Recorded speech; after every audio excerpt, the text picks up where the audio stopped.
हमारा मुकाबला होगा पाकिस्तानी मिलिट्री से। और एक सेकंड के लिए ये भी मत सोचना कि ये जो कॉन्फ्लिक्ट होगी ना ये सिर्फ कश्मीर तक ही लिमिटेड होगी। हमने क्या क्या देखा, क्या क्या सीखा ऑपरेशन सिंदूर से। सबसे पहले वी लॉस्ट जेट्स, चाहे 3 जेट थे या 5 जेट थे, ये तो अब ओपन में ही है। जब हमारे सीडीएस आके ये एडमिट कर सकते हैं कि भाई जेट्स लूज हुए थे, तो हाँ डेफिनेटली लूज हुए थे। एक फ्रेंच इंटेलिजेंस रिपोर्ट तो ये भी बताती है कि कम से कम एक राफेल था। एंड किसी भी कॉम्बैट जोन में फर्स्ट टाइम है कि एक राफेल गिरा है। ऑपरेशन सिंदूर के दौरान चाइना लाइव इनपुट्स के साथ पाकिस्तान को हेल्प कर रहा था, और ऐसा तो जो हमारे डेप्यूटी आर्मी के चीफ हैं वही बता चुके हैं। एंड ये तो रिसेंट ही न्यूज है कि चाइना ने लॉन्च किए और सैटेलाइट्स, जिससे जो पाकिस्तान की कैपेबिलिटी है ऑब्जर्वेशन की वो और बढ़ जाएगी। तो भाई बेसिकली अब तो और भी ज्यादा डेटा उनको खुद ही मिल जाएगा। ऑन दी अदर हैंड हमारी कोई भी ऐसी पर्टिकुलर कैपेबिलिटी नहीं है। एंड ये हम पहले भी बता चुके हैं कि चाइना की ये जो कैपेबिलिटी है स्पेस से मॉनिटर करने की, this is better than anyone else, किसी से भी बेहतर है। अगर आप यूएस और यूरोप दोनों की कैपेबिलिटी कंबाइन भी कर दो ना, तो वो भी उतनी अच्छी नहीं है। एंड देखो कोई कंपैरिजन ही नहीं है। हम यहाँ पे किसकी बात कर रहे हैं? हम बात कर रहे हैं पूरी फुल फ्लेजेड आर्मी की, जिसकी air force, mind you, judging from what has happened the last time around, उन्होंने हमको हरा दिया था in that air battle. And ये ओपिनियन नहीं है, न्यूज जाके पढ़ लो, आपको पता चल जाएगा। हमारे जेट्स गिरे, उनके 0 गिरे, हु वन यार। एंड ऑफ कोर्स वो एक न्यूक्लियर आर्म्ड कंट्री है, तो कोई कंपैरिजन।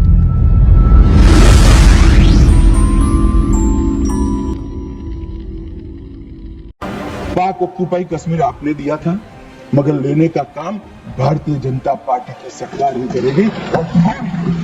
पाकिस्तान ऑक्यूपाइड कश्मीर अगर आप नहीं लेंगे तो कब लेंगे? You've been talking of taking POK. Please take it. क्या इंडिया पीओके ले सकता है? हमारी सरकार, ऑपोजिशन मंत्री, इन्फ्लुएंसर्स, रिटायर्ड आर्मी पर्सनल कई बार बोलते हुए मिल जाते हैं हम पीओके ले लेंगे। अगर आपने रिसेंट जो पार्लियामेंट्री सेशन हुआ उसको भी सुना हो, तो करंट गवर्नमेंट प्लस ऑपोजिशन दोनों खुलेआम बोल रहे थे कि हाँ पीओके ले लेना चाहिए या पीओके ले लेंगे। पर क्या ये पॉसिबल भी है? तो ये 2 तरीके से पॉसिबल हो सकता है, एक है मिलिट्री और दूसरा है एक लीगल तरीका। हमारे देश में ऐसे कुछ ज्ञानी या अज्ञानी लोग हैं जो कहते हैं कि भाई हमें तो कश्मीर के लिए we need an Israel like solution. You need an Israel-like solution to Kashmir. तो भाई सबसे पहले तो ये बता दें कि अगर हम पीओके इन्वेड करने जाते हैं तो हमारा मुकाबला किससे होगा? हमारा मुकाबला होगा पाकिस्तानी मिलिट्री से। और एक सेकंड के लिए ये भी मत सोचना कि ये जो कॉन्फ्लिक्ट होगी ना ये सिर्फ कश्मीर तक ही लिमिटेड होगी। हमने क्या क्या देखा, क्या क्या सीखा ऑपरेशन सिंदूर से। सबसे पहले वी लॉस्ट जेट्स, चाहे 3 जेट थे या 5 जेट थे, ये तो अब ओपन में ही है। जब हमारे सीडीएस आके ये एडमिट कर सकते हैं कि भाई जेट्स लूज हुए थे, तो हाँ डेफिनेटली लूज हुए थे।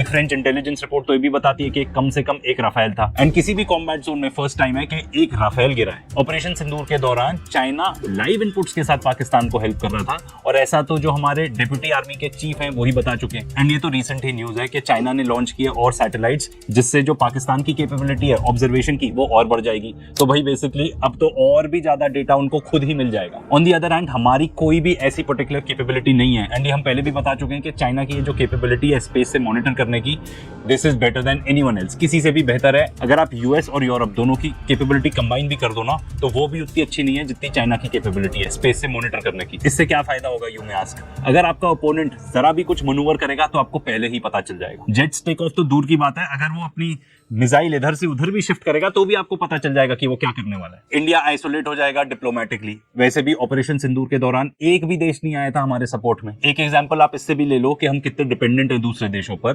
कि फ्रांस ने हमें राफेल का सोर्स कोड ही नहीं दिया। इससे क्या फर्क पड़ता है? जो हमने ऑपरेशन सिंदूर के दौरान देखा कि भाई अगर सॉफ्टवेयर में आप हल्की भी ट्वीक नहीं कर सकते हो, तो अगर आप कोई अपने और वेपन्स लोड करना चाहते हो उस पर्टिकुलर एयरक्राफ्ट में, पॉसिबल ही नहीं है। एंड ये हमारी एक बहुत ही बड़ी लिमिटेशन थी ड्यूरिंग ऑपरेशन सिंदूर। एंड देखो अगर आप इतना बड़ा मिलिट्री कैंपेन चलाने वाले हो तो आपको सारे देशों का जितने भी आप ले सकते हो अपने सपोर्ट में उनको लेना जरूरी है। और हमारे केस में तो खास तौर पे क्योंकि हम हार्डली कुछ चीजें इन हाउस बनाते हैं। एंड इसी एग्जैक्ट टॉपिक पे हम वीडियो भी बनाने वाले हैं, तो सब्सक्राइब करना मत भूलना। इनफैक्ट हमारी जो ब्रह्मोस मिसाइल्स है ना, वो भी इंडिया और रशिया का जॉइंट वेंचर ही है। तो अगर मान लो रशिया कह देता है कि भाई आप ऐसी टाइप की हरकत करने जा रहे हो, हम इसके सपोर्ट में नहीं है, तो हम क्या करेंगे? Pakistan on the other hand उसको पूरा सपोर्ट मिलेगा, क्योंकि अग्रेसर तो हम होंगे, वो थोड़ी होगा। एंड पाकिस्तान के पास है चाइना। वैसे भी China 80% of Pakistan defence equipment supply करता है, तो वो एकदम ही रिलायबल सप्लायर रहेगा for all sorts of spares या जो भी मटेरियल रिक्वायर्ड रहेगा उसके लिए। चाइना तो बहुत हेवीली इन्वेस्टेड है into Pakistan. Belt and road initiative के बारे में तो सुना ही होगा। एंड अगर आप ऑपरेशन सिंदूर के बारे में बात करो तो 3 कंट्रीज थी जिन्होंने आके फुल्ली सपोर्ट किया पाकिस्तान को, Turkey, Azerbaijan end of course China. And इस चीज के बारे में तो सीडीएस जनरल चौहान ने भी वार्न किया था। इनफैक्ट उन्होंने ये बताया था कि ये पाकिस्तान, चाइना, बांग्लादेश इकट्ठे हो गए हैं तो ये इंडिया के लिए एक थ्रेट हो सकता है या एटलीस्ट इंडिया के सिक्योरिटी इंटरेस्ट में तो नहीं है। एंड ऑफ कोर्स जब आप जाके इस टाइप का अटैक करोगे तो न्यूक्लियर का रिस्क तो है ही है। अब भाई ऑपरेशन सिंदूर के दौरान भी तो यही हुआ। अब भाई वो लोग जो भी हैं जो बोलते हैं कि भाई हम उससे नहीं डरेंगे, न्यूक्लियर की धमकी, अरे भाई न्यूक्लियर धमकी देने के लिए ही बनाया है उन्होंने। किसी भी देश ने न्यूक्लियर धमकी देने के लिए ही बनाया है, क्योंकि आज के डेट में अगर आप न्यूक्लियर वॉर छेड़ देते हो तो it is mutually assured destruction, 100%, सभी कुछ खत्म है। तो वो डेटरेंस के लिए ही बनाया गया है न्यूक्लियर वेपन, ठीक है ना। या अगर आपको इस टाइप की भाषा यूज करनी है कि धमकी देने के लिए बनाया गया है, तो हाँ भाई उसी के लिए बनाया। पर ऑपरेशन सिंदूर के दौरान तो आप न्यूक्लियर छोड़ो, इनफैक्ट कन्वेंशनल वॉरफेयर में भी हम उनसे हार ही गए थे, हम उनसे पीछे थे 100%। आप चाहे एग्री करना चाहो या नहीं करना चाहो, पर अगर इस टाइप का इंटरवेंशन होता है कि हम जाके पीओके ले लेंगे, तो जो वॉर होगा ना, इंडिया ने कभी ऐसा वॉर देखा ही नहीं होगा, 100% गारंटीड। इतना ब्लडी होगा, सिविलियन मिलिट्री कैजुअलिटीज इतनी ज्यादा होंगी आप सोच भी नहीं सकते, इतनी तबाही मच जाएगी। एंड ऐसा थोड़ी है सिर्फ कश्मीर के आसपास ही बम फूटेंगे।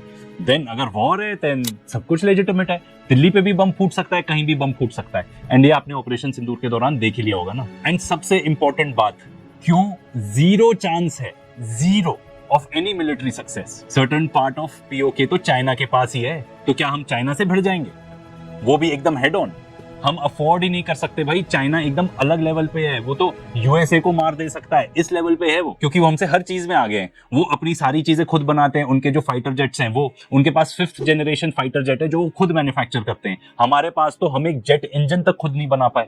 स्पेस टेक में वो लोग इतने आगे हैं, मैंने आपको ऑलरेडी बता ही दिया उसके बारे में। एआई में इतने आगे हैं, उनके पास जो मिसाइल्स का आर्सनल है वो भी हमसे बहुत ही ज्यादा सुपीरियर है। एंड हम कहाँ हैं उनके आगे? ऑनेस्टली बिल्कुल भी नहीं है। उनके पास तो 2 साल में एक आर्मी ऑफ रोबोट्स तैयार हो जाएगी, तो रोबोट लड़ने आएंगे। दैट इज ऑफ कोर्स अगर हम कभी भी ऐसा सोचें या डिसाइड करें कि ऐसा हमको कुछ मिलिट्री एक्शन लेना है, पीओके लेना है, तो our country will be doomed, इसके बारे में कोई दो राय नहीं है। देखो इजराइल अफोर्ड कर सकता है ये सब करना, क्योंकि वो अटैक डॉग है वेस्टर्न एलाइज का, ठीक है ना। वो बना ही इस चीज के लिए, एंड वो बेसिकली एक्सटेंशन है of US empire, and last phase है कॉलोनाइजेशन का। एंड इसी वजह से उसको सारे वेस्टर्न एलाइज सपोर्ट करते हैं। इसीलिए इंडिया और इजराइल का तो कोई कंपैरिजन ही नहीं है, मत करो, दोनों देश बहुत ही अलग हैं। अब ये तो बात हम मिलिट्री की कर रहे हैं, डिप्लोमेटिकली आप सोचो क्या होगा। ऑपरेशन सिंदूर के दौरान तो कोई सपोर्ट नहीं करने आया, जबकि हमारा तो स्टांस यही था। अगर आप पार्लियामेंट्री सेशन सुनोगे तो वो बताते हैं हमारा स्टांस सिर्फ ये था, हमारे पॉलिटिशियंस बता रहे हैं खुद, कि जब हमने जाके उनके पर्टिकुलर साइट्स को टारगेट किया, उसके बाद हमने पाकिस्तान को फोन कॉल करके बोला बस वी आर डन, हम आगे नहीं प्रोसीड करना चाहते इससे। That was our particular stance, ठीक है, हम लोग यही चाहते थे। अध्यक्ष महोदय, 7 मई 2025 को हमले मैंने 1:35 के तुरंत बाद भारतीय डीजीएमओ ने हॉटलाइन संदेश के माध्यम से पाकिस्तान के डीजीएमओ यानी डायरेक्टर जनरल मिलिट्री ऑपरेशन से संपर्क किया और टेरर इंफ्रास्ट्रक्चर के खिलाफ हमारे हमले के रेशनल और मेथोडोलॉजी के बारे में पूरी जानकारी दी और यह तथ्य भी बताया ये हमले एस्केलेटरी नेचर वाले नहीं थे, माने इसको हम आगे नहीं बढ़ाना चाहते। पर जब आप इमेजिन करो कि आप जाके एकदम इन्वेड करने लगोगे तो क्या कोई भी देश आपको सपोर्ट करेगा? बिल्कुल भी नहीं। मुझे तो इनफैक्ट ये लगता है हमें तो मिलिट्री सप्लाईज ही लोग भेजना छोड़ देंगे। हमारे पास सप्लाईज ही नहीं होंगे कि हम ऐसा कोई लॉन्ग ड्रॉन वॉर लड़ सकें।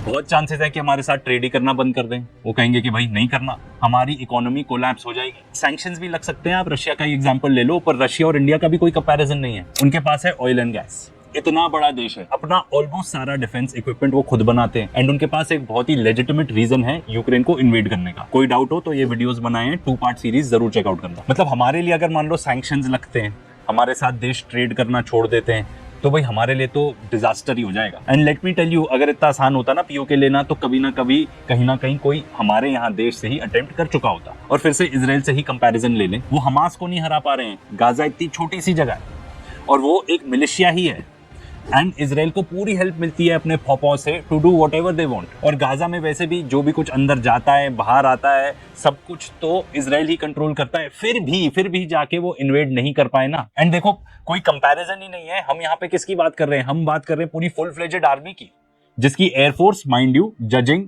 From what has happened the last time around, उन्होंने हमको हरा दिया था in that air battle. And ये ओपिनियन नहीं है, न्यूज जाके पढ़ लो, आपको पता चल जाएगा। हमारे जेट्स गिरे, उनके 0 गिरे, एंड ऑफ कोर्स वो एक न्यूक्लियर आर्म्ड कंट्री है, तो कोई कंपैरिजन ही नहीं है। तो लीगल तरीके पे आ जाते हैं, तो यूनाइटेड नेशंस का कोर्ट है, called international court of justice. India ने तो हमेशा ये स्टांस रखा है कि भाई जो भी होगा it is a bilateral issue between India and Pakistan, हम ही डिसाइड करेंगे, हमें किसी मीडिएटर की जरूरत नहीं है। ऑफ कोर्स याद होगा जेनोसाइडल डॉन डोनाल्ड ट्रंप की बात कर रहा हूँ, एकदम बीच में उचक रहे थे कि मैं मीडिएट करूंगा। एटलीस्ट इंडिया ने इस मामले में तो उनको चुप करा दिया ना। बट देन ऑफ कोर्स वो साइड डॉन है, डोनाल्ड ट्रंप है, तो वो कभी भी आके फिर से उठा के बोल सकते हैं कि मैं मीडिएट करूंगा।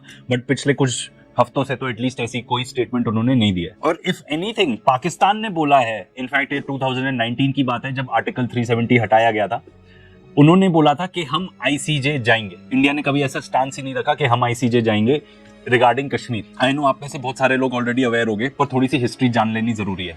एंड हम कोई भी इंडियन वेबसाइट, पाकिस्तानी वेबसाइट, कोई भी ऐसा सोर्स नहीं ले रहे हैं। हम एक न्यूट्रल पर्सपेक्टिव से इसको अप्रोच करेंगे कि दुनिया क्या कह रही है। इसलिए ये पर्टिकुलर जो आर्टिकल है CFR से उठाया हमने। तो इंडिया पाकिस्तान का वॉर सबसे पहला कौन सा था? तो अकॉर्डिंग टू CFR ये तब चालू हुआ जब पश्तून ट्राइब्समैन थे from north west of Pakistan, उन्होंने कश्मीर को इन्वेड किया अलेजेडली विद पाकिस्तानी सपोर्ट। तो जो महाराजा हरी सिंह थे उस टाइम पे उन्होंने एक साइन किया डॉक्यूमेंट इंडियन गवर्नमेंट के साथ, known as the instrument of accession, जिसमें यह एग्री हुआ था कि जो कश्मीर है वो इंडिया को ज्वाइन करेगा, पर वो ऑटोनोमस रीजन रहेगा विद इन द कंट्री।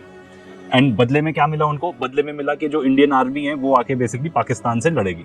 तो इंडिया ने एक्सेप्ट किए वो टर्म्स, इंटरवीन किया उन्होंने कश्मीर में, पाकिस्तान के साथ वॉर हुआ, 1 साल ऑलमोस्ट लड़ाई हुई। फिर दोनों देशों के बीच में यूनाइटेड नेशंस ने ब्रोकर किया सीज फायर। उस टाइम पे जहां जहां भी आर्मीज आई थी LOC वहां पे ड्रॉ हो गया। तो रफली अकॉर्डिंग टू दिस इंडिया को 2/3 कश्मीर मिला और बाकी पाकिस्तान ने लिया। एंड चाइना ने भी कुछ पार्ट उसका क्लेम कर लिया 1950s में। पर जो ओरिजिनल सीज फायर था उसमें बात थी एक रेफरेंडम की कि कश्मीरीज डिसाइड करेंगे कि भाई रीजन का स्टेटस क्या होना चाहिए। पर ये रेफरेंडम कभी हुआ ही नहीं। तो लीगल स्टेटस ये है कि रेफरेंडम होना था पर हुआ नहीं।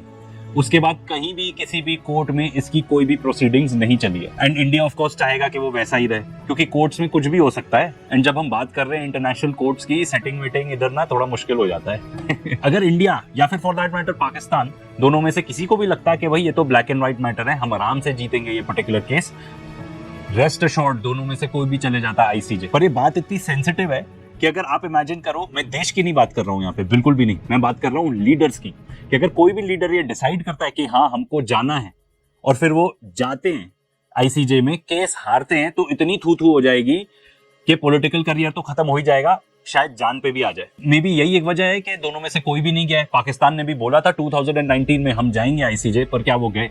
इसके और भी बहुत सारे कारण हो सकते हैं जो हमें नहीं पता। इंडिया वर्सेस पाकिस्तान क्रिकेट में तो बहुत देखा होगा, पर आपको पता है ICJ में कितनी बार इंडिया वर्सेस पाकिस्तान हुआ है? 4 बार। तो ये तो बात हो गई लीगल की, इस पे भी ऐसे बहुत क्लियर कट रास्ता तो है नहीं जो इंडिया अपना सकता है POK लेने के लिए। पर वीडियो अभी खत्म नहीं हुआ है, कहानी बाकी है। एक और तरीका है, अब हमारे यहाँ पे इतने सारे राइट विंग प्रोपेगेंडा फैलाने वाले लोग हैं कि वो कुछ भी वीडियो बनाएंगे। तो एक और वीडियो बनी हुई है अबाउट बल्कनाइजेशन ऑफ पाकिस्तान, मतलब पाकिस्तान को 4-5 टुकड़ों में बांट दो। ये कहां से बुद्धि लेके आ रहे हो यार तुम लोग? ये हैं कुछ ज्यादा ही इजराइल को फॉलो करने लग गए हो क्या, या अमेरिका को फॉलो करने लग गए हो? ये CIA वगैरह ये सब दुनिया में टेरर फैलाने का काम करते हैं। हमारे देश को ये सब काम नहीं करना चाहिए, इससे कोई फायदा भी नहीं होगा। इस थ्योरी को भी थोड़ा ब्रेक डाउन करते हैं। सबसे पहले तो I don't need to tell you कि जिस बंदे ने ये बनाई है ना, इसको कोई आइडिया ही नहीं है पाकिस्तान के बारे में। आई एम नॉट क्लेमिंग कि मैं भी कोई एक्सपर्ट हूं, पर आप इसी चीज से अंदाजा लगा लो कि जब ऑपरेशन सिंदूर हुआ था, पूरा जो देश है they are behind the army and the government. तो अगर कुछ भी ऐसा कॉन्फ्लिक्ट होगा तो क्लियरली सब एकदम एकजुट हो जाएंगे कि भाई हिंदुस्तान आ रहा है, हमें मारने आ रहा है हिंदुस्तान, हम सबको इकट्ठे रहना है। और यही तो हुआ, हमारी मीडिया चिल्लाती रही, झूठ बोलती रही, वो तो उनका काम ही है कि जनरल आसिम मुनीर अपना भाग गए, ये हो गया वो हो गया। एक हमारे एक्स डिप्लोमेट, देश के एक्स डिप्लोमेट, एक ही दीपक वोरा की शक्ल दिखाओ भाई, ये भी कह रहे थे कि भाई ऐसी खबर आई है कि वो US में या बेल्जियम में कहीं घूम रहे हैं, general Asim Munir. I believe that mad Mullah Munir, the so-called army chief, he's fled the country. And I'm not saying this. Some of my American friends have said they've seen a chap looking like him wearing a golf cap walking around somewhere in the United States, New Jersey or somewhere else. They feel that he has run away. हुआ क्या? एकदम उल्टा, बन गए field marshal.